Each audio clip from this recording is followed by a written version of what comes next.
12वीचे paper दिलेले असतात व पुढे BA साठी ॲडमिशन घेतलेले असते. मुक्ताचं शिक्षण सुरू असतानाच मुक्ताला लग्नासाठी एक स्थळ येतं. अर्जुन हा मुक्ताला पाहायला आलेला असतो. आज दोघांच्या आयुष्यातला पहिला कांदे पोह्याचा कार्यक्रम होता. खरे तर अर्जुनला लग्न करायचं नव्हतं. अर्जुन आताच नोकरीला लागला होता.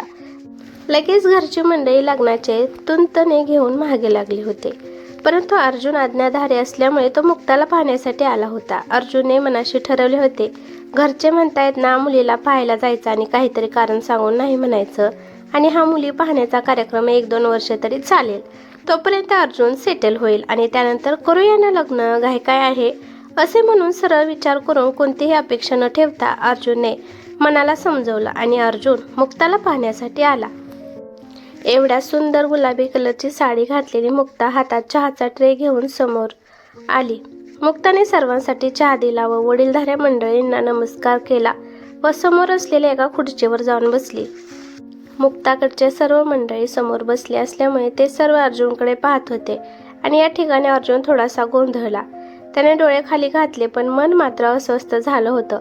अपेक्षा ठेवायच्या नाहीत असं स्वतःला बजावूनही मुक्ता समोर आल्यावर त्याचा तो ठाम विचार क्षणभर डगमगला. मुक्ता शांतपणे खुर्चीत बसली होती. तिच्या चेहऱ्यावर संकोच होता पण नजर ठाम होती. अर्जुनकडे पाहताना तिच्या डोळ्यात कुतूहल होतं. अपेक्षा नव्हत्या आणि तेच अर्जुनला वेगळं वाटलं. थोड्या वेळाने दोघांना बोलायला बाहेर पाठवण्यात आलं. अर्जुनने सरळ मुद्द्यावर येत विचारलं, मुक्ता खरं सांगू मला आता लग्न करायची घाई नाही. मुक्ताने हसत उत्तर दिलं, मलाही. मला स्वतःचं आयुष्य आधी उभं करायचं आहे. लग्न म्हणजे पळ काढण्याचा मार्ग नाही. हे ऐकून अर्जुन मनातच आश्चर्यचकित झाला. ज्या नाहीसाठी तो आला होता तिथेच त्याला पहिल्यांदा समजून घेणारी व्यक्ती भेटली होती. थोड्याच वेळात दोघे परत आले आणि सर्वांच्या नजरा अर्जुनकडे वळल्या.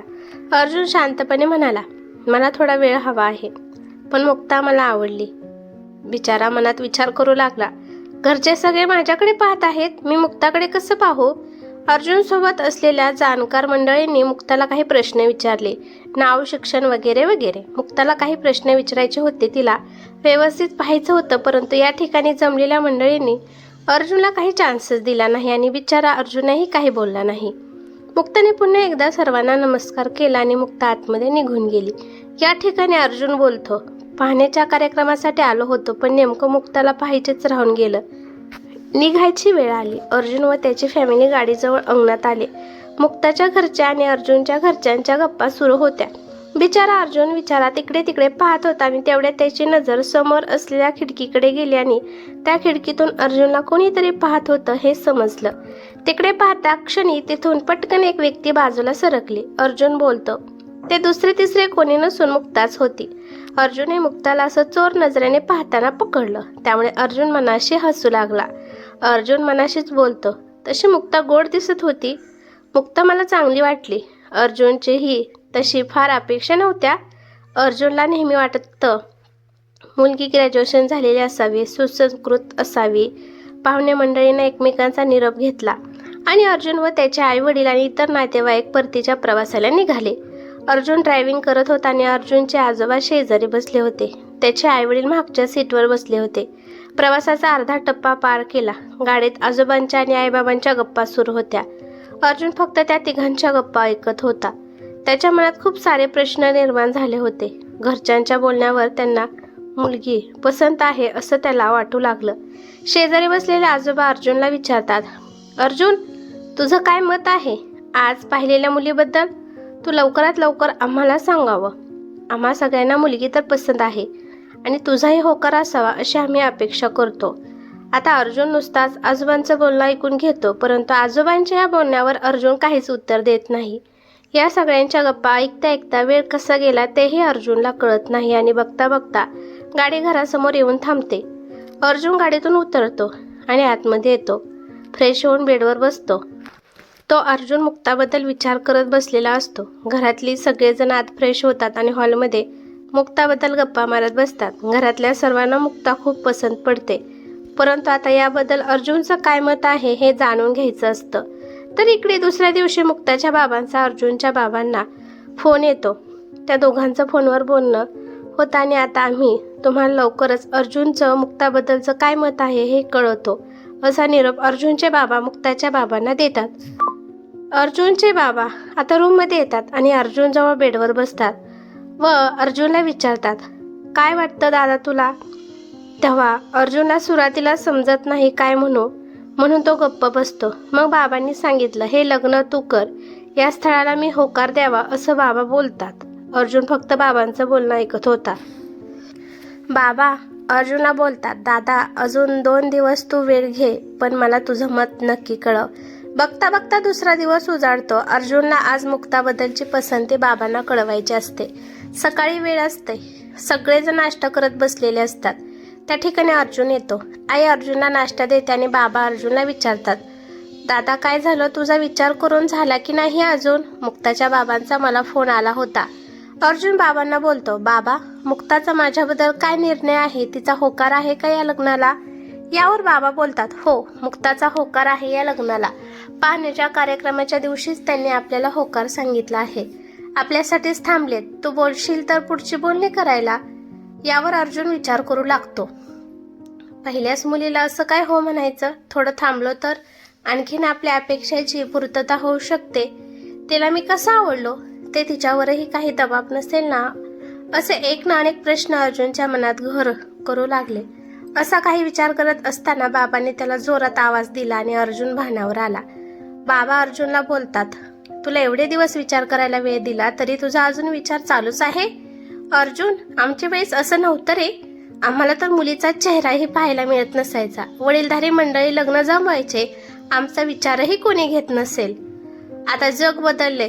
तुम्ही नशीबवान आहात. तुम्हाला तुमचा जोडीदार निवडायचं स्वातंत्र्य आम्ही देतोय आणि या स्वातंत्र्याचा गैरफायदा घेणार आहेस का तू? अर्जुनला बाबांच्या डोळ्यात अर्जुनच्या लग्नास होकार द्यावा ही भावना स्पष्ट दिसत होती. या ठिकाणी अर्जुन बाबांना बोलतो, बाबा तुम्हाला जे योग्य वाटते ते तुम्ही मुलीच्या वडिलांशी बोला.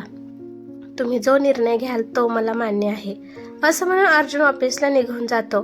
अर्जुनचे बाबा मुक्ताच्या आई वडिलांना कॉल करून तुमची मुक्ता आमच्या अर्जुनला पसंत आहे असा गोड निरोप देतात.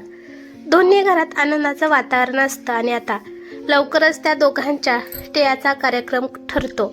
बिचारा अर्जुन मनाशी विचार करू लागतो. स्वतःच्या स्वप्नांचा आयुष्याचा विचार केला तर स्वार्थीपणाची भावना मनात येते आणि बाबांचा आणि कुटुंबाच्या इतर भावनिक तत्वांचा विचार केला तर मला माझ्या आयुष्याचा जोडीदार निवडण्याचा अधिकार नाहीये असं वाटू लागतं. एकंदरीत अर्जुनच्या मनाची द्विधा अवस्था झाली होती. या घालमेलीच्या अवस्थेत अर्जुन टियाच्या कार्यक्रमाची तयारी करतो आणि अर्जुनने असं ठरवलं की टियाला अजिबात चांगलं दिसायचं नाही, जेणेकरून मुक्ता नकार देईल. बघता बघता टियाच्या कार्यक्रमाचा दिवस उजाडतो आणि सगळेजण कार्यक्रमासाठी एकत्र जमतात. टियाचा कार्यक्रम होताना मुक्ता व अर्जुन फोटो सेशनसाठी उभे राहतात आणि अर्जुन मुक्ताला अगदी व्यवस्थितपणे पाहतो. जेव्हा फोटोग्राफर मुक्ताला आणि अर्जुनला सांगतो, दोघे एकमेकांच्या डोळ्यात डोळे घालून पहा, तेव्हा गमत अशी होते की हे सगळं कसं करायचं ते दोघांनाही समजत नाही. मुक्ता आणि अर्जुन प्रयत्न करतात पण डोळ्यात डोळे राहत नाहीत. परंतु मुक्ताचा तो खळखळून हसतानाचा चेहरा मात्र अर्जुनच्या डोळ्यात साठतो आणि त्या एका क्षणाने अर्जुनच्या मनात मुक्ताबद्दल फिलिंग निर्माण होतात. अर्जुन बोलतो, ती अशी फार सुंदर वगैरे दिसत नव्हती पण गोड होती, कारण या देखाव्याच्या जमान्यात नकली मेकअप केलेला नव्हता. जे होतं ते निखळ आणि निर्मळ निरागस होतं आणि अर्जुन त्याच गोष्टीच्या प्रेमात पडतो आणि खऱ्या अर्थाने अर्जुनलाही मुक्ता आवडू लागते. टियाचा कार्यक्रम आटोपतो आणि अर्जुन व त्याची फॅमिली घरी जायला निघते. अर्जुनला एक गोष्ट उमजते, ती म्हणजे आपले आई वडील आपल्यासाठी कधीच वाईट विचार करत नाहीत. त्यांनी ही मुलगी पाहिली आणि अर्जुनला हो म्हणण्यासाठी गोष्टी पटवून देण्याचा प्रयत्न केला. लग्नासाठी होकार देण्यासाठी आग्रह केला. अर्जुन बोलतो, ज्या 2 मन जुळतात तेव्हा काही काळानंतर दिसणं हा विषय निघून जातो आणि त्या व्यक्तीविषयी दुसरं कोणी सुंदर वाटतच नाही. अर्जुन मुक्ताबद्दल स्वप्न रंगू लागतो, विचार करू लागतो. मुक्ता आणि अर्जुन यांचे फोनवर बोलणं सुरू होतं. दोघांमध्ये रात्रंदिवस गप्पा रंगू लागतात. एकमेकांच्या आवडीनिवडी दोघे समजून घेतात. मुक्ता आणि अर्जुन एकमेकांना भेटू लागतात. काही आठवड्यानंतर लग्नाचा मुहूर्त ठरतो. दोन्ही घरात लग्नाची लगबग सुरू होते. बघता बघता लग्नाचा दिवस उजाडतो. अर्जुन लग्न मंडपात नवरा मुलगा म्हणून उभा राहतो. मुक्ता सुंदर असा लाल रंगाचा शालू नेसते. साधा सुंदर मेकअप केलेला असतो, ज्यात मुक्ता खूप गोड दिसत असते. मुक्ताचे मामा मुक्ताला लग्न मंडपात घेऊन येतात. मुक्ता अर्जुन समोर उभी राहते आणि अर्जुन तिच्याकडे पाहतच राहतो. दोघे एकमेकांकडे चोर नजरेने पाहू लागतात. सुंदर अशा 4-5 मंगलाष्टका होतात आणि अर्जुन व मुक्ता लग्न बंधनात अडकतात. दोघे एकमेकांच्या गळ्यात हार घालतात आणि पुढचे विधी सुरू झाले. अर्जुनने मुक्ताच्या गळ्यात मंगळसूत्र घातलं आणि मुक्ता अर्जुनची बायको झाली. अर्जुन व मुक्ता घरी आल्यानंतर मुक्ताच्या सासूबाईंनी दोघांचं औक्षण केलं आणि मुक्ता उंबरडा ओलांडून घरात आली. मुक्ता व अर्जुन घरातील देवांना नमस्कार करून थोरा मोठ्यांचे आशीर्वाद घेऊ लागले आणि आता अर्जुनच्या लहान बहिणीचे मुक्ताला बेडरूममध्ये नेलं आणि या ठिकाणी मुक्ताचं बाबांच्या बेडरूममधून शिफ्ट झालं. रात्र निघून गेली. दुसरा दिवस उजळला. घरात पूजेची तयारी सुरू झाली. मुक्ताने पूजेसाठी प्रसादाचा शिरा तयार केला आणि मुक्ता व अर्जुन सत्यनारायण पूजेला बसले. मुक्ताच्या बाहेरून तिचे आईबाबा आणि काका काकू तिच्या सासरी पूजेसाठी आले होते. आईबाबांना पाहून मुक्ता खूप खुश झाली. पूजा संपन्न झाली. मुक्ता व अर्जुनने घरात पुन्हा एकदा सर्वांचे आशीर्वाद घेतले.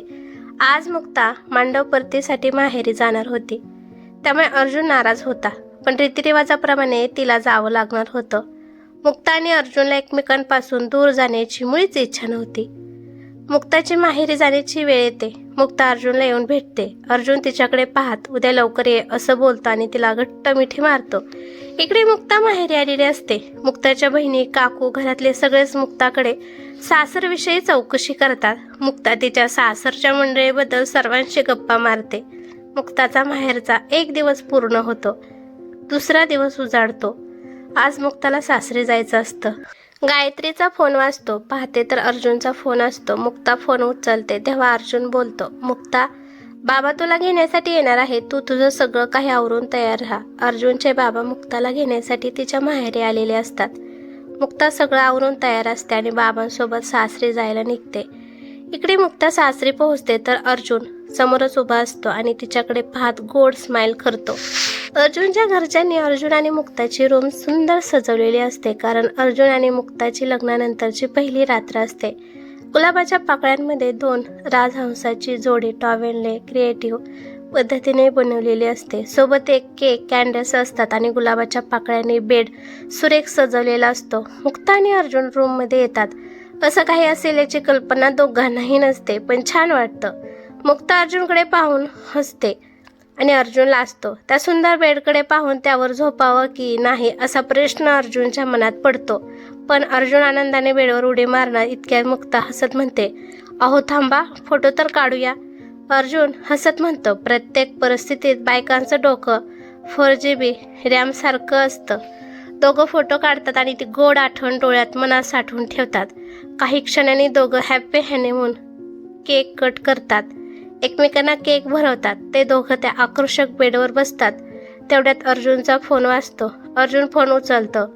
बोलणं संपून तो मुक्ताकडे पाहतो. ती थोडी घाबरलेली दिसते. अर्जुन मनाशी विचार करतो, माझ्या इच्छा किंवा गरजा तिच्यावर थोपवायच्या मला नाहीत. घाई नव्हती. त्या कळीला उमलायला वेळ द्यायचा होता. ओढून ओरबाडून घेतलेली गोष्ट जखम करते. आपोआप घडलेली गोष्ट मनात घर करते. अर्जुन बेडवर जाऊन मुक्ताच्या शेजारी झोपतं. थंडीचे दिवस असतात. मुक्ता ब्लँकेटमध्ये शिरून अर्जुनला बिलगते. लाईट बंद असतात. राजहंस थकून पुन्हा टावेल झालेले असतात आणि गुलाबाच्या पाकळ्यांनी बनवलेल्या हृदयात ते दोघं झोपलेले असतात. त्या पाकळ्यांचा सुगंध मन सुखावतो. मुक्ताचा अचानक झालेला गोड स्पर्श त्यात भर घालतो. मऊ पांढऱ्या बिछाण्यावर लाल गुलाबांच्या फुलात निजलेले मुक्ता आणि अर्जुन दोघंही शांतपणे एकमेकांना बिलगून झोपलेले असतात. तो क्षण, ती गोड आठवण प्रत्येक लग्न झालेल्या जोडीनं अनुभवलेली असते आणि त्या दोघांनीही ती मनात साठवून ठेवलेली असते. अर्धवट वर्तू पूर्ण झाल्याची भावना दोघांनाही होते. अतिशय भावुक क्षण असतो आयुष्यात. प्रत्येक पुरुष स्त्रीच्या आयुष्यात ही रात्र एकदाच येते आणि ती पहिलीच राहते. पहिला अनुभव अस्मरणीय असतो आणि त्या अनुभूतीसोबत अर्जुन कधी मुक्तासोबत चंद्रावर गेला हे त्यालाही कळलं नाही. ही कथा आपल्याला सांगते की नातं टिकवण्यासाठी फक्त आकर्षक किंवा घाई महत्त्वाची नसते, तर संयम, समजूत आणि एकमेकांच्या भावनांचा आदर आवश्यक असतो. प्रेम हे जबरदस्तीने किंवा अपेक्षाच्या ओझ्याखाली तयार होत नाही. ते हळूहळू वेळ घेत उमलतं. घरचे कधीही आपल्या वाईटाचा विचार करत नाहीत. ते आपल्या आयुष्याला योग्य दिशा मिळावी म्हणून निर्णय घेतात. हे या कथेतून उमगतं. दिखाव्याच्या जगात खरं सौंदर्य हे साधेपणात, निर्मळपणात आणि मनाच्या जुळण्यात असतं. विश्वास, आदर आणि वेळ यांची सांगड घातली की नातं अधिक घट्ट होतं.